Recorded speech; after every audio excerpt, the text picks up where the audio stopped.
Cursed be the ground for our sake. Both thorns and thistles it shall bring forth for us. For out of the ground we were taken for the dust that we are, and to the dust we shall return. The From the Dust podcast features people who have had life-changing experiences. Here they share their stories and testimonials about how God can move and change a person's life. Welcome to the From the Dust podcast. Take a listen. Open your hearts and ears. Here's your host, James Science. Yeah. Welcome back to another episode of From the Dust podcast. I'm your host, James Science. Whatever you are, whatever you're doing, hope you're highly favored and highly blessed. If you have a story or testimony you want to share, go ahead and hit me up From the Dust podcast at outlook.com. That's From the Dust podcast at outlook.com. Stories need to be told and voices need to be heard. Well, again, I want to do something different like I did the last time. Drop another solo episode. Though I still have people wanting to share. I still have people coming on. You know, it's the end of the year. The holidays are on. People are busy, you know.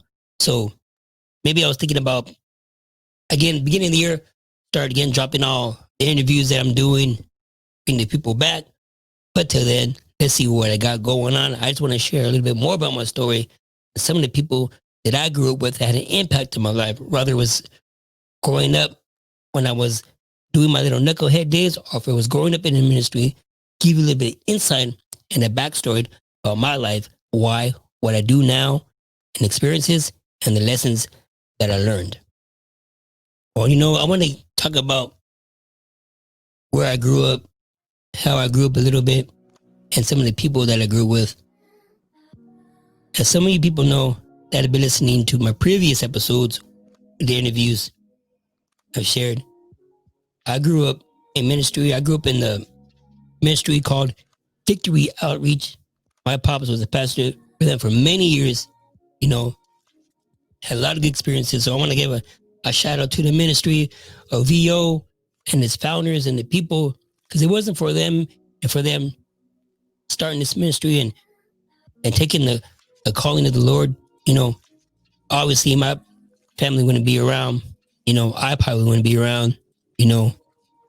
How good is it when someone hears the voice of the Lord and takes a calling, you know? If it wasn't for them, there wouldn't be no James, there wouldn't be no podcast, and I wouldn't have been around or been saved. So yeah, you know, I can remember growing up, I grew up in the West End of the San Fernando Valley in the city of Canoga Park. I consider that my hometown. I consider that my place, the place where I grew up, and everything that I learned and been through was within that city, you know. Grew up with many people in many lives changed, experienced many things there. And, you know, a lot of people that I grew with that are either locked up, many people that I've known growing up in school, you know, elementary, junior high, high school, eventually a lot of them joining the neighborhood gang. Some doing good now, having families, living prosperous, living good lives. And then there's that percent that chose to live the wrong life, that are either locked up or worse, that passed away. Like I shared before, there was a summer where I lost maybe 6 or 7 people that I knew, friends, through the life of the streets. Murder, overdoses, accidents, you know, it happens, you know, and some of those things are why towards the end, you know, where I was growing up, chose to change the life I was living in, to the direction I could have been, in a place where I could have been. So, yeah, let's get into it. Even though I grew up PK and I grew up a pastor's kid, grew up in the ministry, you see the world, you know the world we see the world. And I wanted a taste of it. You know, I wanted to impress some of the people in my school, you know, try to be somebody that I should have been, had no business being, but wanted to be part of something different. You know, wanted to be cool, wanted to be part of the guys, wanted to be a guy, someone new, you know. And I was a pretty much good kid. Elementary, didn't cause any trouble. But in junior high is where I'd seen the change and remember the change in my life. I had my first smoke of weed, had my first taste of alcohol, though I didn't really drink when I was younger. It wasn't my thing. But I'm gonna get to where how the choices you make in life alter your life and what it does. I grew up with a number of people, of friends in school, you know, one that lost his life at school, was shot and killed while going to school, in front of school. We'll talk a little bit about that and how that affected my life. We'll talk about how I had friends that became enemies because of certain things that certain people that I hung out with, or certain decisions I made or didn't decide to do right. You know, another hurt that it could bring not only to yourself, but to people around you and the people that look up to you and the people that you hang around with. So growing up, I remember at a young age in elementary meeting what would be one of my first friends in school.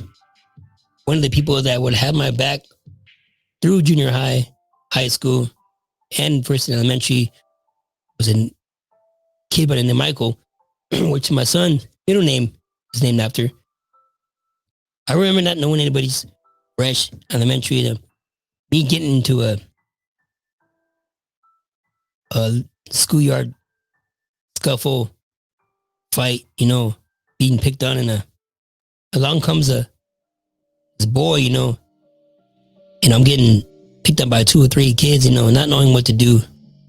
And he comes along and has my back. And then that kid name was Michael. He helped me through that situation, and we quickly became friends. You know, hung out a little bit in junior high. What's up? Even had the same class for a while, and you know, I ended up going to another elementary for a while.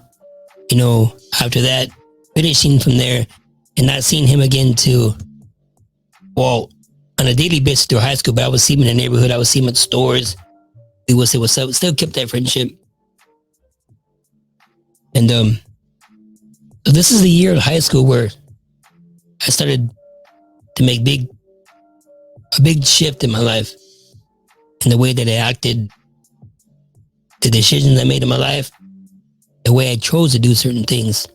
You know, I've seen the way where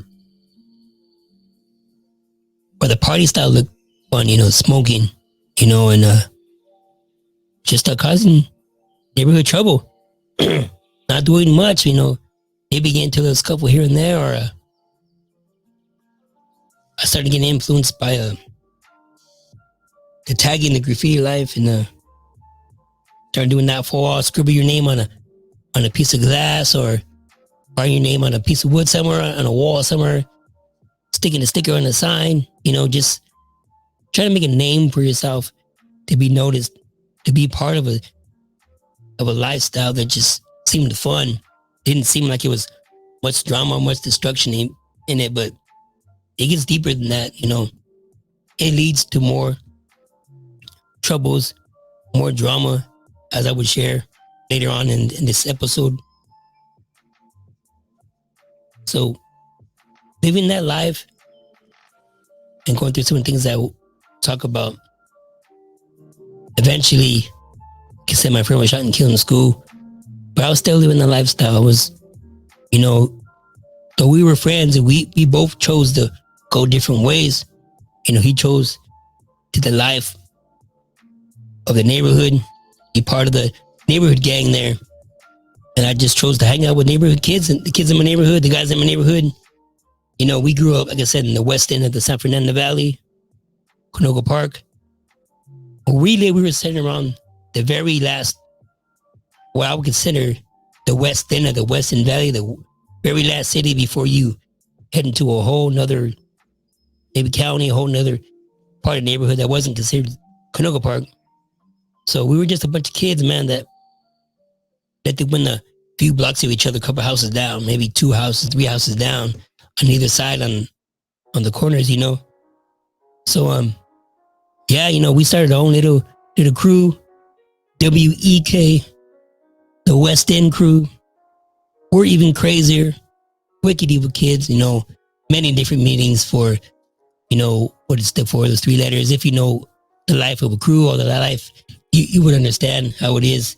And why we chose to name them what we named them, Like, for example, there was another crew called in a city called WDC.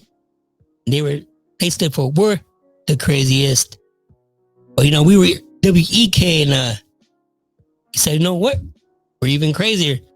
So, letters like that so small, you don't know how much drama that can cause between 2 crews.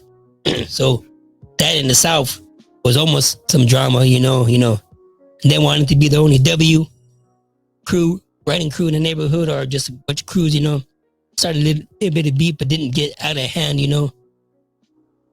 But some of the troubles it brought, man, was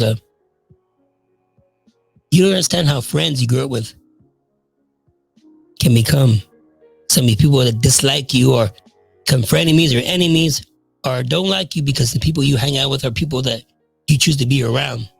I grew up knew a certain group of kids, group of brothers, group of cousins, just a group, And I knew them elementary, junior high, high school, knew each other. But in high school, sometimes you go certain ways and you start to hang out with other people. And I started hanging out with the people right there in my neck of the neighborhood. They lived in a whole other side of the neighborhood, a whole other block. When one of my other homies did something to disrespect them, gets them mad, and because I was associated with him, and because he was my homie, he was part of our set, my crew, it gives you automatic beef. You know what I mean? Now the people you grew up with, the people you knew, people you considered friends at one time, are your enemies. And there's some times where there'd be fights, you know what I mean? 15 or more, 20 people at a park, a little bit of scuffles. Are you having to know when you're on your way home from school, or are you going to get jumped? Or are you going to get beat down? Is it going to be worse? There was a time where it got so bad where there's a van full of people looking out for me being a part of the crew and them wanting the piece of action, because I knew I didn't stop a certain thing from happening. I could have prevented it. Because I didn't, they took it as disrespect, offense. I chose to let my homie do what he was gonna do instead of stopping something so little became something so big, where you would have to want to carry something for protection, or having to get more people just in case something happens. Being fearful of what can happen because of the lifestyle you chose. The neighborhood gang didn't like graffiti, didn't like tigers. So if you were caught, it was a beat down or worse. I had a homie, the crew, who got caught, and he got caught up and they beat him down with a baseball bat. I remember one time I was putting up stickers in a certain part of a neighborhood, and I made a pistol pulled on me. Luckily, by chance, I knew the right person from the neighborhood, and I got a pass You know, luckily by the skin of my teeth, otherwise I probably would have been shot. I wouldn't be here today. That's one of the bad decisions I made in my life, early in my life, to where I started noticing where I was headed and where I could have been headed. And that put another fear in me. You know, things were getting old. It wasn't fun anymore. Things were getting complicated.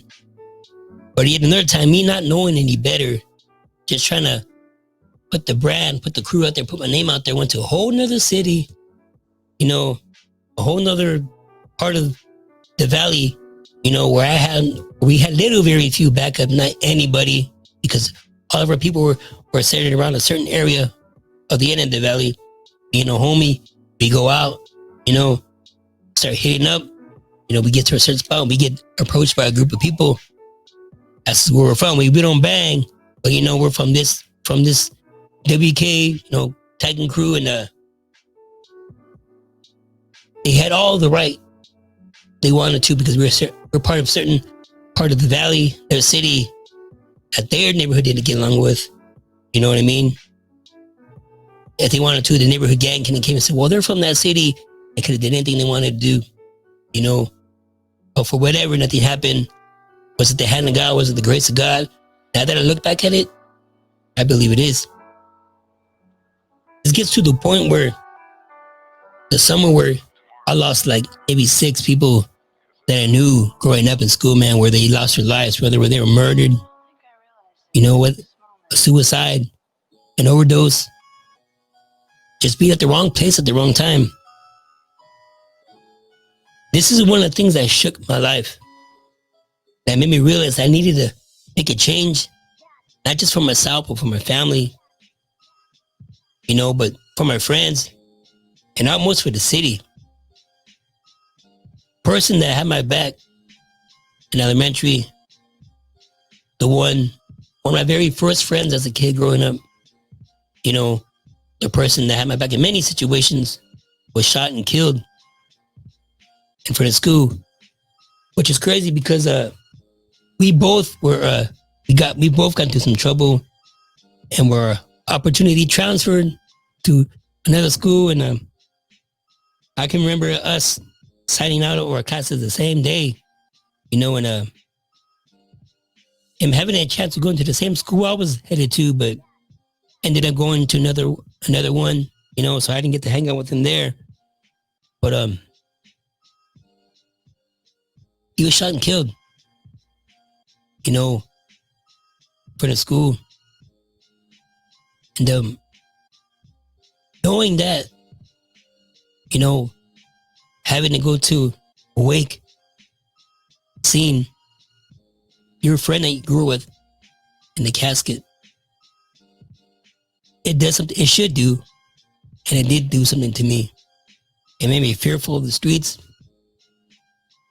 It made me think about my life, and that could be me. You know, didn't cause much trouble, but the things I put myself into, some of the decisions I was making could head to that. You know, I was kind of hanging out with the neighborhood at the time, you know, just doing that. So trying to be somebody was, like I said, trying to make a name. You know, people from the neighborhood, you would hang out with them. You know, you do a little thing for them, you know, maybe check somebody your age where they couldn't because they'd get in trouble or they're on probation or parole, and they get caught up. So they would ask you, hey, do this for me, and it'd be all right for you. I'll give you the green light to write as much as you want, or if you ever need nothing, you want some weed, we would do it. But that was them grooming us to do more, to be part of more. You know, we started getting invited to parties, meetings, you know, eventually saying, well, you do this for us, you might as well join. And you said, that makes sense, you know, might as well go that far. But one of the things that stopped me from doing that was not only his death, but it was one of the guys in the neighborhood, one of the gentlemen that went to my dad's church. I guess he got out of jail, and he sees me with a group of people, and what's the pastor's kid doing here? You know, that's not him. He has no business here. He literally grabs me by the neck and his son, says, you're not joining my neighborhood. And if you want to join my neighborhood, you got to go through me. And me being a little kid, nothing but 100-something pounds, and haven't had to face someone that just out of prison. Nah, no thanks. That was one of those scares where they're trying to show me life is real, and it gets real, and that the gang lifestyle, the street lifestyle, wasn't for me. And even all that in high school, having race wars, divisions between blacks and Mexicans, those are some of the things that I grew up with too, not knowing if a riot was going to pop off, not knowing if someone was going to bring a knife, or because there was times where knives were brought, guns were brought to school, and you never knowing what's going to happen, those are some of the things I had to think about too, some of the experiences I went through, even though the story is, I don't share this much, but I might as well share it because I'm going to let you know the lifestyle I live, or it could have got worse, or I was headed, there was, like I said, there was race wars, and there was a riot that was supposed to happen at a certain time, and for some reason, I don't know why, me being a dumb kid, brought a gun in my backpack to school. And what do you know? All of a sudden, be it random locker searches, and we get wind that they're searching lockers.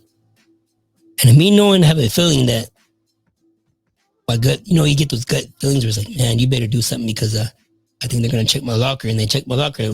What are they going to find? They're going to find a gun. They're going to find a bottle of alcohol. And I don't know why I was able to, but I pleaded with the teacher in my class at that certain time. She could have lost her job for this, but thank God for her, because I could have been caught up in some drama, some trouble. But I explained to her, look, I need to go to my locker. I need to get my bag, and I just need to get out what's in there. I pleaded and pleaded. I was fearful. She allowed me, but only if I brought in my bag. So I bring in my bag. She looks inside. She sees a bottle of vodka. She sees a loaded gun. Looks at me with the look. Says, James, what is this? This isn't the life you should be living. I could get fired for this. She takes it, gets rid of it. What made me change my life was everybody that had the effect of my life steer me in the right direction. Was the death of my friend, seeing that, him in the casket, us at a young age, knowing that could be me. Knowing that I knew the word of God, knowing everything that I heard, grew up learning that my words, my actions could have prevented that, could have possibly led him to the Lord. But because I wanted to make a name for myself and wanted to be someone I had no business being, lost that opportunity. I had a friend overdose because of that situation. He was a close friend too, and he seen that. And he started using shortly after that. And one day used so much that he overdosed, lost his life. I had a friend shot in the head, the wrong place at the wrong time. Same summer. I knew an individual that killed himself, fearful what he knew and things he saw in the same summer.